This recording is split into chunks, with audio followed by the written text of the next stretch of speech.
राधे राधे दोस्तों, आज हम आपको सुनाएंगे एक ऐसी रस्म की कहानी जब बेटी की विदाई के समय निभाई जाती है। अगर आप हमारे चैनल पर नए हैं तो प्लीज़ हमारे चैनल को सब्सक्राइब करें, वीडियो को लाइक करें और शेयर करें। जगतपुर क्षेत्र के जमींदार बड़े ही हंसमुख और नेक दिल के इंसान थे। उनकी पत्नी भी बड़ी धार्मिक विचारों की उच्च महिला थी और उनकी 7 संतानें थीं। जमींदार साहब के 5 बेटे और 2 बेटियां थीं। बेटे बड़े थे और दोनों बेटियां छोटी थीं। जमींदार साहब ने 5 बेटों और अपनी बड़ी बेटी सुनीता का विवाह कर दिया था। सुनीता की ससुराल जगत सिंह के परिवार के समान ही थी। दोनों परिवार बराबरी के थे और सुनीता अपनी ससुराल में खूब प्रसन्न थी। 5 बेटों की पत्नियां भी अच्छे कुल परिवार से आई थी। अपनी हैसियत के अनुरूप ही जमींदार साहब को जो परिवार मिले थे और अपनी हैसियत के परिवारों से ही वो बेटों के लिए बहू लाए थे। सभी बहुएं सुंदर, संपन्न और व्यवहार कुशल थीं। उनसे जगत सिंह और उनके परिवार को कभी किसी प्रकार की कोई शिकायत नहीं रही थी। बहुओं में खूब संस्कारी थीं और अपने सास ससुर की खूब सेवा करती थीं। अब जमींदार साहब की सबसे छोटी बेटी प्रीति के विवाह की फिक्र थी उन्हें। अब उनकी एक बेटी ही कुंवारी थी। 6 संतानों का वह घर बसा चुके थे। प्रीति के लिए वे अपने सामाजिक स्थिति के अनुसार ही योग्य वर की तलाश कर रहे थे। प्रीति देखने में बहुत ही सुंदर थी और बहुत ही बुद्धिमान थी। सबसे छोटी होने के कारण वह माता पिता और सभी भाई भाभियों और बहन की लाडली थी। सबका प्यार मिल रहा था उसे, इस कारण उसे थोड़ा जिद्दी बना दिया था, क्योंकि सब छोटी होने के कारण उसकी सब बातें मानते थे। इसलिए वह थोड़ी जिद्दी हो गई थी और काफ़ी हद तक कहें तो स्वार्थी भी बन गई थी। कोई इच्छा जवान पर आते ही घर वाले प्रीति की पूरी कर देते थे। इसलिए उसमें किसी भी कार्य के लिए धैर्य या प्रतीक्षा करने की जो कमी थी, वह किसी भी चीज़ का धैर्य नहीं रखती थी। इस एक कमी को यदि नज़रअंदाज कर दें तो प्रीति सर्वगुण संपन्न कन्या थी। इसलिए जमींदार साहब उसके रूप और गुण के योग्य अपने परिवार के रुतबे से मेल खाता हुआ परिवार देख रहे थे। ऐसे में उन्हें प्रतापपुर के जागीरदार राजवीर सिंह का पुत्र, परिवार का जो इकलौता वारिस था संदीप, उसके संबंध में जानकारी मिली। हर प्रकार से संदीप उन्हें प्रीति के योग्य दिखाई दे रहा था। इसलिए उन्होंने संदीप के पिता के पास प्रीति के विवाह का प्रस्ताव भेजा, जो कि पंडित जी लेकर गए थे। पंडित जी से यह रिश्ता कराने की उन्होंने जो प्रार्थना की थी। जब पंडित जी प्रीति का रिश्ता लेकर राजवीर जी के जो घर गए तो राजवीर जी को प्रीति का रिश्ता अपने बेटे के लिए भा गया। उन्होंने पंडित जी से दोनों परिवारों को मिलवाने के लिए कहा। जगत सिंह राजवीर सिंह से मिल लिए। दोनों एक दूसरे से पूर्व परिचित थे, पहले से एक दूसरे को जानते थे। परिवार में भी और सामाजिक हैसियत में भी जो संदीप, किसी भी तरह से संदीप का परिवार कम नहीं था, बल्कि राजवीर सिंह का परिवार जगत सिंह के परिवार से अधिक संपन्न था। राजवीर सिंह की 2 ही संतानें थीं, एक संदीप और दूसरी पुत्री उनकी सुमन। सुमन का विवाह हो चुका था और अब संदीप का विवाह करना था। दोनों परिवारों ने एक दूसरे का सब कुछ देखा समझा और विवाह तय कर दिया। यह वह समय था जब विवाह के लिए लड़का लड़की एक दूसरे को देखने के लिए नहीं जाते थे। परिवार वालों की जवान होती थी, जो कह दिया सो पक्का। परिवार एक दूसरे को समझते थे और देखते थे।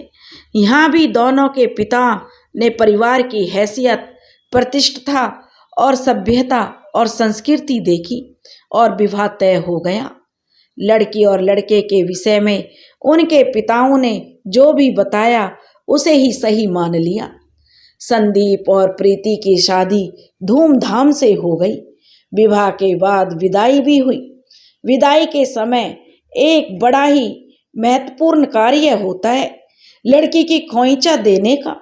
कुल देवता के सामने बैठाकर दुल्हन को जो उसका आंचल होता है, दुल्हन का, उसमें रंगीन धान, हल्दी की गांठ, तृण जिसे घास बोलते हैं, और सिंदूर, घास जिसे दूर्बा भी बोलते हैं, और सिक्कों से उसे भरा जाता है।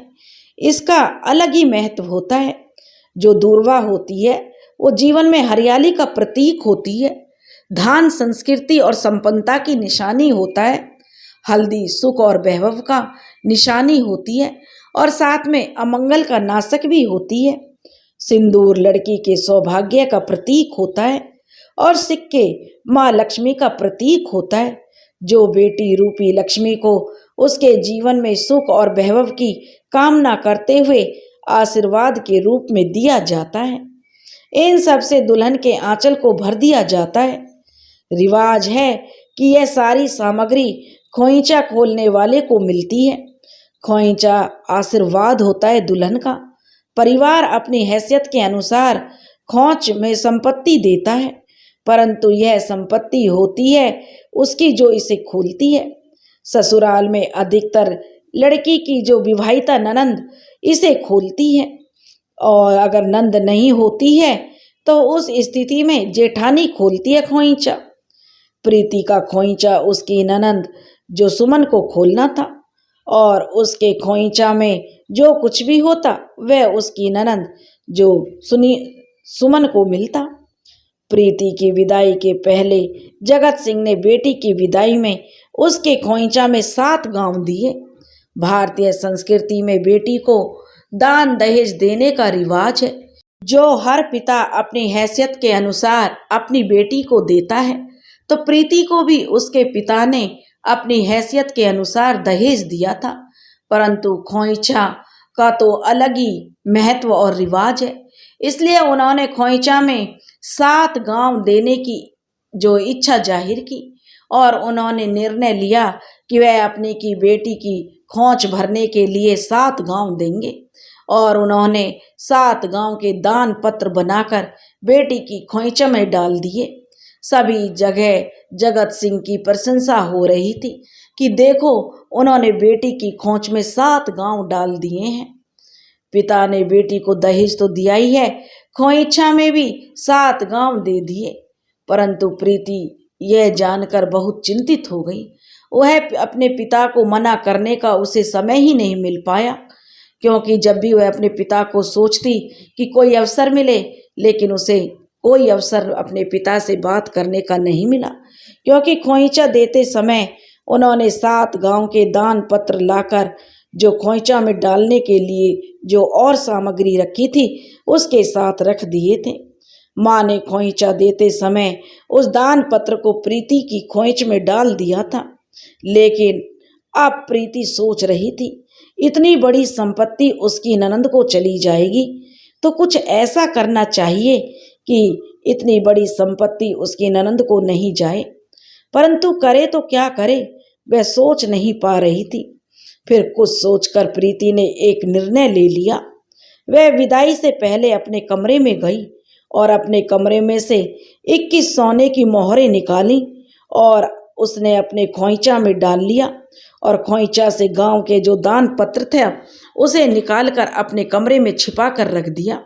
इस काम को करने में उसे थोड़ी देर लगी। माँ उसे पुकार रही थी, चल बिटिया, मुहूर्त निकल रहा है, तेरा यह कमरा तेरा ही रहेगा सदा। तू जब भी आएगी अपनी ससुराल से तो अपने कमरे में ही रहना, हमें तेरे कमरे से कोई वो नहीं है, तू अपने कमरे में ही रहेगी। चल अब जल्दी कर, मुहूर्त निकल रहा है विदाई का। इसे हम तेरे कमरे को सजा कर रखेंगे ताकि इसमें तेरी यादें जुड़ी हुई हैं। जब भी हमें तुम्हारी याद आएगी तो हम तुम्हारे कमरे में आकर बैठ जाएंगे। चल प्रीति, जल्दी कर, तुम्हारे होने का एहसास हमें इसी कमरे में मिलेगा, क्योंकि तुम्हारी सुगंध इस कमरे में बसी हुई है। प्रीति कहने लगी, आती हूँ माँ। और प्रीति बाहर आकर माँ के गले लग गई और प्रीति अपनी ससुराल के लिए विदा हो गई। प्रीति की डोली ससुराल पहुंची। नई दुल्हन के स्वागत पूरे हर्षोल्लास के साथ किया गया। सास ने दुल्हन का गृह प्रवेश किया, बलैया ली, पालकी में गुड़ खिलाया और ननंद ने भी भाभी को बहुत प्यार से अपनी बाहों का सहारा देकर पालकी से उतारा। दुल्हन का गृह प्रवेश हुआ। ससुराल का प्रथम दिन का जो सारे विधि विधान नियम पूर्वक किए गए और अब बारी आई कुल देवता के पास बैठकर दुल्हन की खोइंचा खोलने की। ननंद आ गई थी सुमन अपनी भाभी का खोइंचा खोलने के लिए। सुमन ने भाभी से कुल देवता को प्रणाम करवाया, भाभी की मांग में सिंदूर का टीका लगाया और खोइंचा को खोलना प्रारंभ किया। दूल्हा दुल्हन की ससुराल पहुंचने से पहले ही खोइंचा में 7 गांव मिलने की बात पहुंच चुकी थी और यह सबको पता चल चुका था कि दुल्हन की खोइंचा में 7 गांव का दान पत्र है जो दुल्हन के पिता ने उसे दिया है। मन ने जब खोइंचा खोला तो उसमें उसे अन्य सामग्री के सहित सोने की 21 मोहरें मिली, परंतु उसमें गांव के दान पत्र से संबंधित कोई भी कागज नहीं था। तब सुमन कहने लगी, यह क्या भाभी, मैंने तो सुना था कि भाभी के मायके से खोइंचा में 7 गांव का दान पत्र मिला है, परंतु यहाँ तो कुछ भी नहीं है, सिर्फ मोहरें हैं। क्यों भाभी, दान पत्र कहाँ रखा है आपने? प्रीति बिना बोले चुपचाप सुनती रही। थोड़ी देर में वहाँ बवाल हो गया। सब कहने लगे, बहू रानी की खोंच में दान पत्र मिला था, है ही नहीं जो उसके पिता ने कहा था 7 गांव का, वह दुल्हन की खोइंचा में नहीं है। आखिर हुआ क्या है? क्या यह अफवाह थी, यह बात जो चारों तरफ फैल रही थी? राजवीर सिंह तक भी यह बात पहुंची। तब उन्होंने कहा, ऐसा तो नहीं हो सकता, जगत सिंह जी झूठ नहीं बोल सकते। यदि वहां से बात आई है कि 7 गांव मिला है तो निश्चित रूप से मिला होगा। वे ऐसा नहीं करेंगे कि वे कुछ बोलें और ना दें, जबकि हमने तो उनसे कुछ भी मांगा भी नहीं, तब भी उन्होंने इतना दहेज दिया है। जो व्यक्ति बिना मांगे इतना अधिक दहेज बेटी के विवाह में दे सकता है, वह बेटी की खोइंचा में 7 गांव देने की बात झूठी नहीं कह सकता। प्रीति की ससुराल के लोग तो उसके पिता पर सवाल उठाने लगे थे। यह बात सुनकर संदीप और उसके पिता को बहुत बुरा लग रहा था। संदीप ने अपने पिता से कहा, पिताजी, मैं कोशिश करूंगा पता करने की कि सच्चाई क्या है, आप अभी इसी बात को संभाल लो। संदीप की माँ तो वैसे ही इस बात को फैलने देना नहीं चाहती थी। उन्होंने अपने सभी रिश्तेदारों से कहा, देखिए, खोइंचा में मिला होगा अवश्य 7 गांव का पत्र, हो सकता है कागज कहीं मुड़कर खराब ना हो जाए, इसलिए किसी ने निकालकर उसे किसी अलग बक्से में डाल दिया होगा। खोइंचा में दान पत्र रखना भी तो संभव नहीं था ना, इसलिए क्यों आप इतना ज्यादा बोल रहे हैं, क्यों बात का बतड़ंग बना रहे हैं? बहू रानी के पिता की ओर से यदि यह समाचार आया है कि वे 7 गांव खोइंचा में दे रहे हैं तो उन्होंने अवश्य दिया होगा। हाँ, कागज मुड़कर खराब ना हो जाए इसलिए अवश्य किसी ने उन्हें उठाकर उस कागज को सुरक्षित स्थान पर रख दिया होगा, जो मिल जाएगा। यह कहकर संदीप की माँ इस बात को दबा रही थी। अब सारा दिन रस्मों रिवाजों में निकल गया। प्रथम मिलन की रात्रि आई। प्रीति सुहाग कक्ष में सुहाग सेज पर अपने पति की प्रथम भेंट की प्रतीक्षा कर रही थी। संदीप ने कक्ष में प्रवेश किया।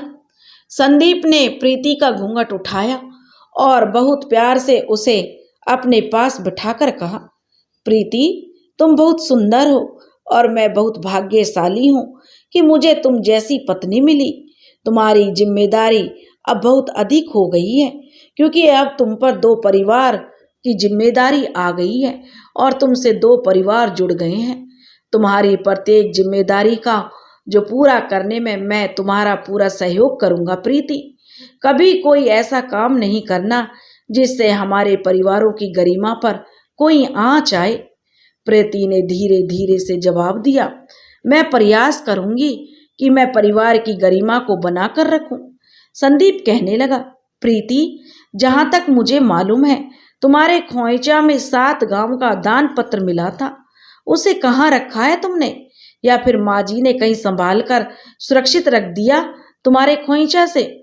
प्रीति कहने लगी, मुझे खोइचा में जो मिला था वह सब मेरे साथ ही था। संदीप कहने लगा, फिर उसमें 7 गांव का दान पत्र कहाँ है? प्रीति कहने लगी, मैं नहीं जानती।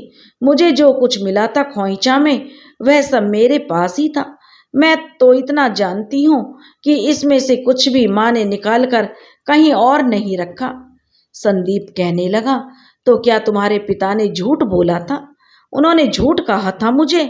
जहां तक मुझे जानकारी है तो उन्होंने दान पत्र बनवाया था और उस दान पत्र को भी तुम्हारी खोइचा में देने वाले थे। तो फिर आखिर वह दान पत्र कहाँ गया? प्रीति कहने लगी, मैं नहीं जानती 7 गांव की क्या कहानी है।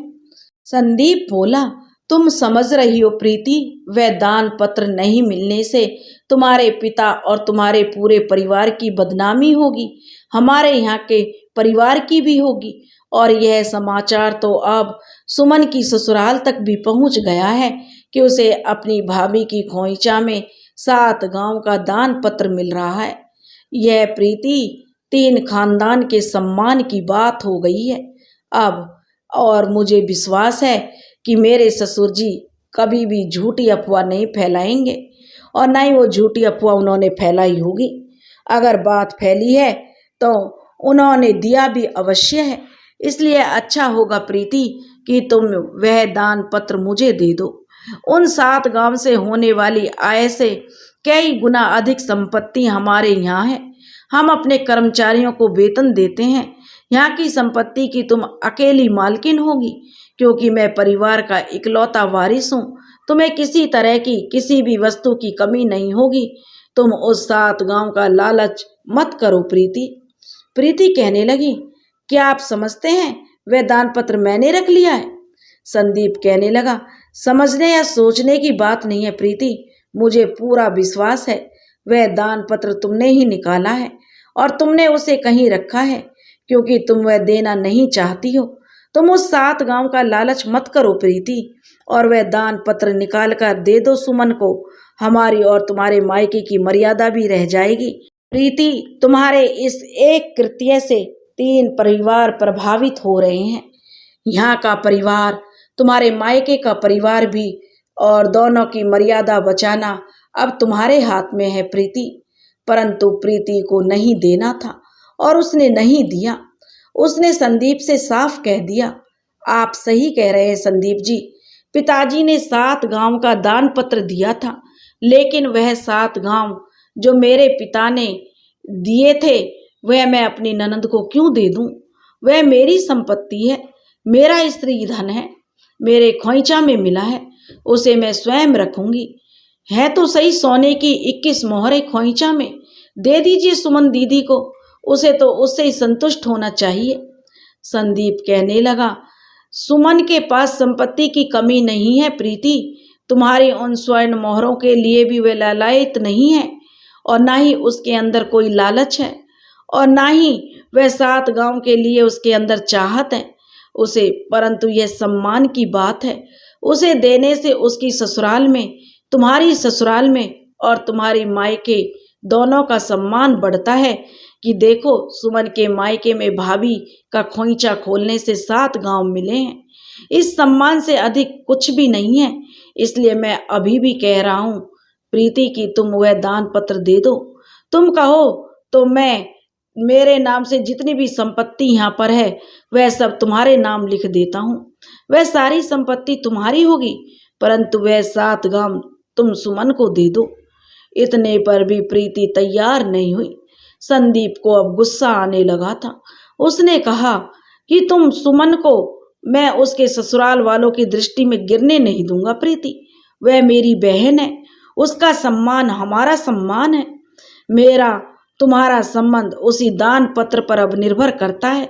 यदि तुम मेरे साथ संबंध बनाकर रखना चाहती हो और मेरी पत्नी बनकर रहना चाहती हो तो इस परिवार की बहुरानी बनकर रहना चाहती हो तो दान पत्र लाकर दे दो, नहीं तो मेरा और तुम्हारा आज से कोई संबंध नहीं रहेगा। मैं मान लूंगा मेरा विवाह हुआ ही नहीं था। प्रीति, यदि तुम दे देती हो दान पत्र तब मैं तुम्हें पत्नी स्वीकार कर लूंगा, नहीं तो मैं तुम्हें अभी त्याग दूंगा। मेरा तुम्हारा कोई पति पत्नी का रिश्ता नहीं रहेगा।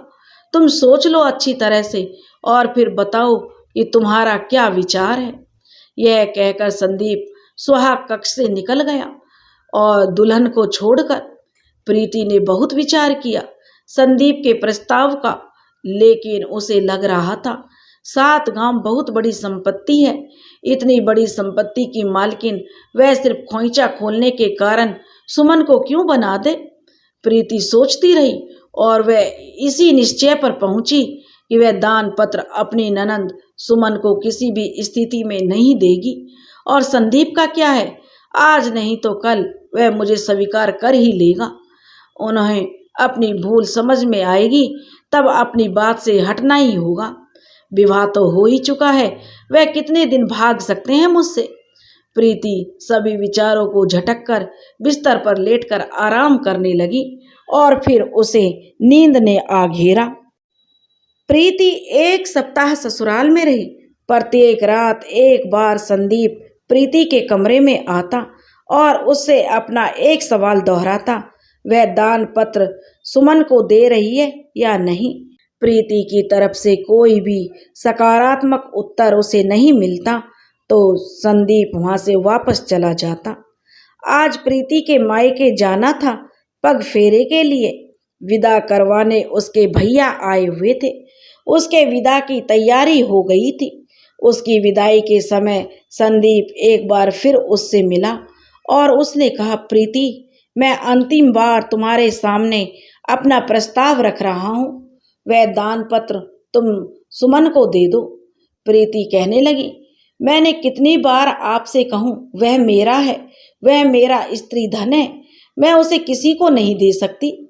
संदीप कहने लगा, तो ठीक है, फिर तुम अपना वह स्त्री धन संभाल कर रखो और यहाँ वापस मत आना। मेरा तुमसे कोई संबंध नहीं रहा अब। प्रीति अपने मायके चली गई। उसके भैया को कुछ आभास हो गया था कि यहाँ कुछ गड़बड़ हुआ है, परंतु उन्होंने रास्ते में प्रीति से कुछ भी नहीं पूछा। मायके आने के बाद 2-3 दिन तक प्रीति व्यस्त रही सबसे मिलने मिलाने में।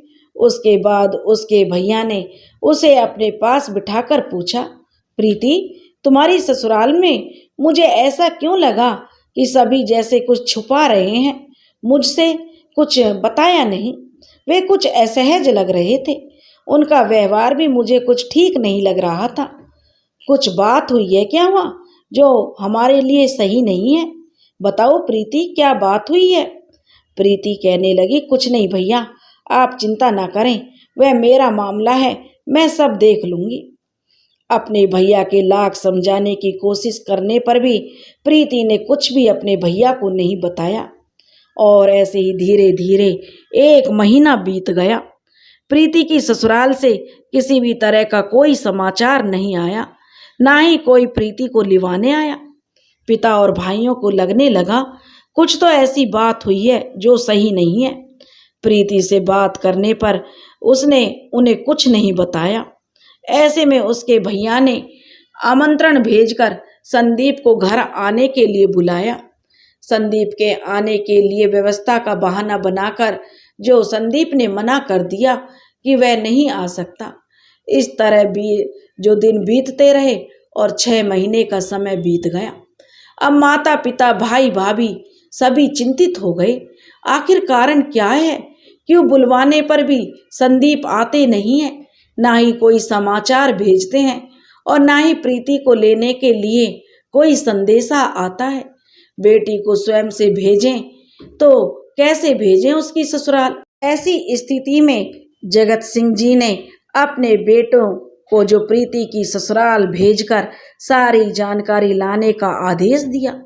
इधर उधर से जो सारी जानकारी इकट्ठा करके जो कुछ समाचार उनके पास आ चुका था, इसलिए वे अधिक परेशान हो गए थे। प्रीति के दो भैया उसकी ससुराल गए पता करने के लिए, तो वहाँ उन्हें सारी स्थिति की जानकारी मिली। उन्होंने संदीप से कहा, संदीप जी, इतनी छोटी सी बात को आप लोगों ने इतना बड़ा बना दिया। दान पत्र 7 गांव का ही तो था। 7 गांव के बदले हम सुमन बहन को 70 गांव दे सकते हैं। आपकी छोटी बहन हमारी भी तो छोटी बहन हुई। उपहार हम अभी दे देते हैं। संदीप कहने लगा, भैया आप मुझसे बड़े हैं, मैं आपका सम्मान करता हूँ, लेकिन मैं आपसे पूछता हूँ, क्या प्रीति आपकी ससुराल से कुछ दान लेना चाहेगी? नहीं ना। उसी तरह मेरी बहन सुमन को भी मेरी ससुराल से कुछ नहीं चाहिए। वह 7 गांव को उसका सगुन था जो उसे भाभी की खोइंचा खोलने पर मिला था। सगुन तो वह ले लेती, परंतु आपके द्वारा दिए गए 70 गांव तो क्या, पूरी रियासत भी वह स्वीकार नहीं करेगी। इसलिए आपके तो कुछ देने का प्रश्न ही नहीं उठता भैया। देने को तो हम भी उसे बहुत कुछ दे सकते हैं, लेकिन खोइंचा का सगुन आप भी जानते हैं ननंद का होता है। मैंने प्रीति को वही देने के लिए कहा था। उसके बदले में अपनी पूरी जागीर उसके नाम करने को तैयार था मैं, परंतु वह दान पत्र देने को तैयार नहीं हुई। क्या बताऊं भैया, आपका परिवार इतना अच्छा है, इतना सभ्य है और सुसंस्कृत है। मुझे डर लग रहा है कहीं मेरे मुंह से कुछ ऐसा ना निकल जाए जो आपकी गरिमा के विरुद्ध हो। इसलिए मुझे क्षमा करें भैया। इस संबंध में मैं कोई बात नहीं कर सकता।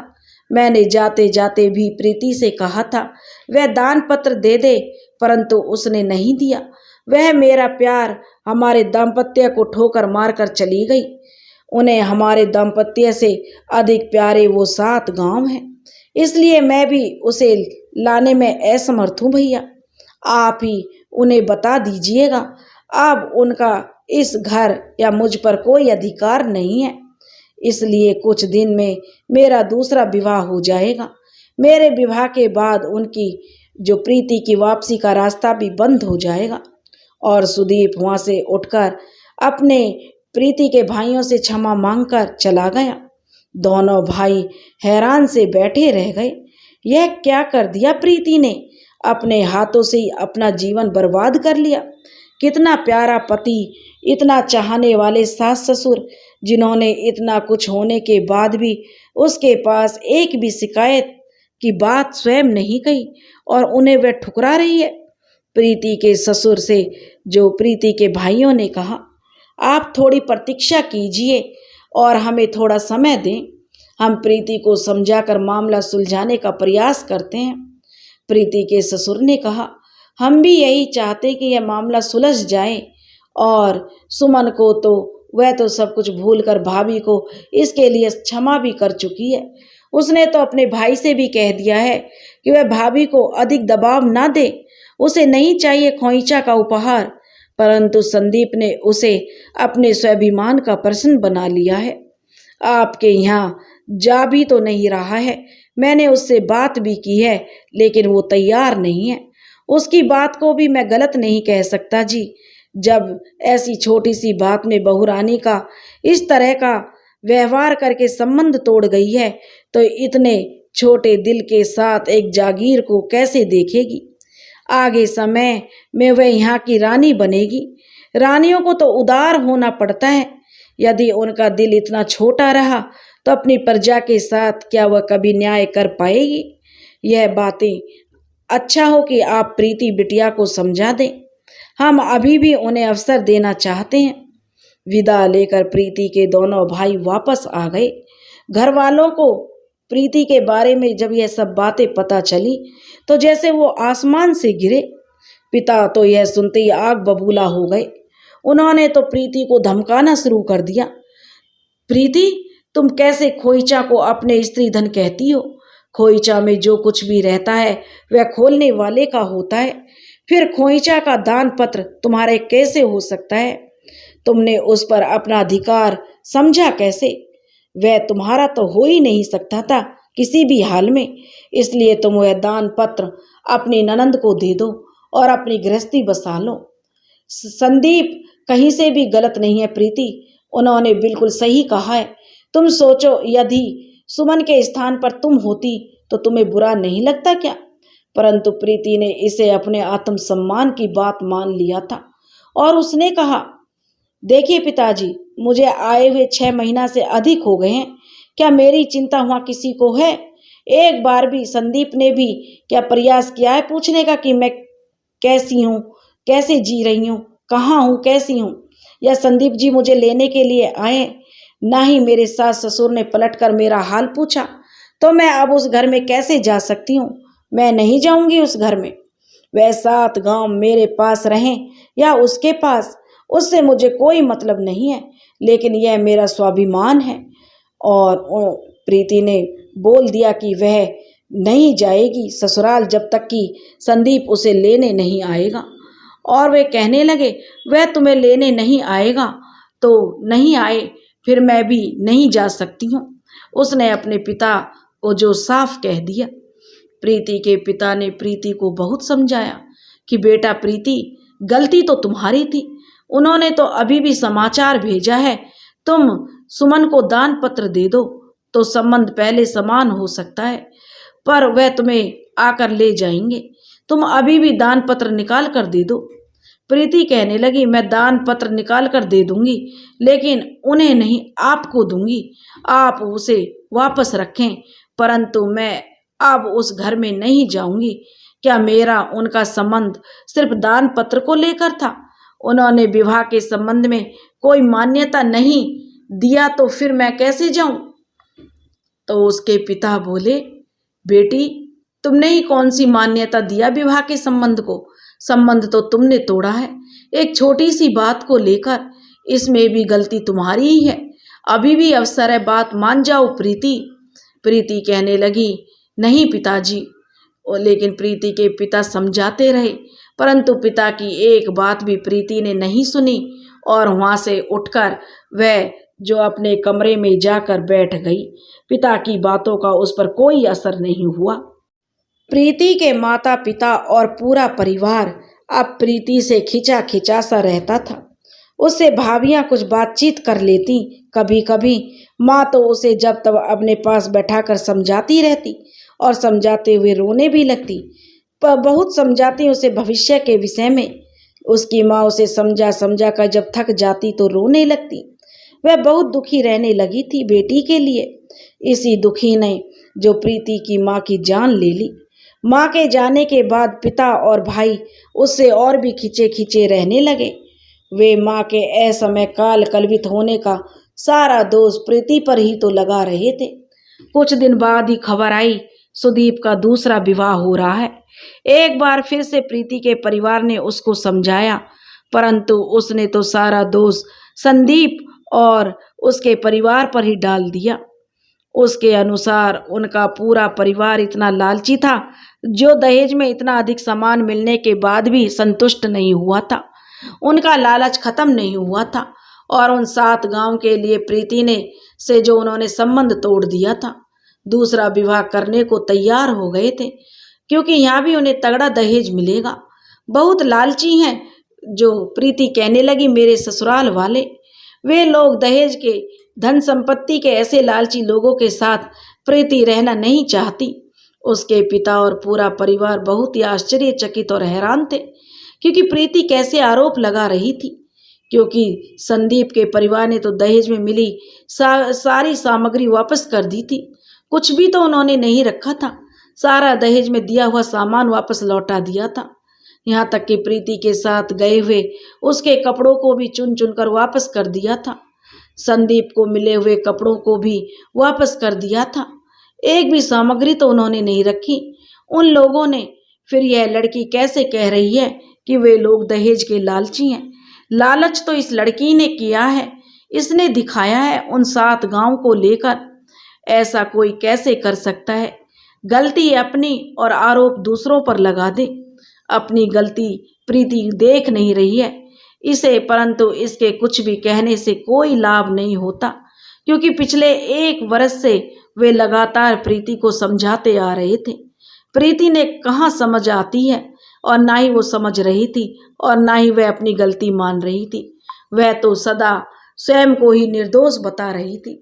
सारी गलती संदीप और सुमन और उसके परिवार पर सारे आरोप लगा रही थी और सारी गलती उनकी ही बता रही थी। अब प्रीति के परिवार वालों को कुछ भी तो समझ नहीं आ रहा था, बेटी का जीवन कैसे बचाएं, इसके जीवन में क्या होगा आगे। संदीप का विवाह हो रहा है, यदि यह मान जाती तो कम से कम संदीप को समझाकर वे लोग उसे के विवाह को रोक सकते थे। उन्हें संदीप पर विश्वास था कि वह अवश्य समझ लेगा इनकी बात, परंतु पहले प्रीति तो माने, नहीं तो वह कैसे संदीप को, और संदीप यदि तैयार भी हो जाता है तो प्रीति की शर्त उसे कैसे पूरी की जाए। उन लोगों ने अब खामोश रहने में ही अपनी भलाई समझी और देखते ही देखते संदीप का दूसरा विवाह हो गया। उसका घर परिवार बस गया, प्रीति का जीवन उजड़ गया। इनके पास भी समाचार आता रहता था। संदीप की पत्नी बहुत मिलनसार और सुघड़ और बहुत गुणी थी, बहुत संस्कारी थी। उसे उसकी ससुराल वाले बहुत खुश थे। उन्हें लगता है जिस जगह उनकी बेटी को होना चाहिए था उस जगह कोई और आ गई। उनकी बेटी का अब क्या हाल होगा आगे भविष्य में, वे तो ईश्वर ही जाने। समय बीतता रहा, प्रीति अपने मायके में रहती रही। उसके भाइयों का परिवार भी बढ़ रहा था, उनके बच्चे भी बड़े हो रहे थे। भतीजे भतीजियों की वह प्यारी बुआ तो थी ही, परंतु अब उसे अपना जीवन सूना सूना लगने लगा था।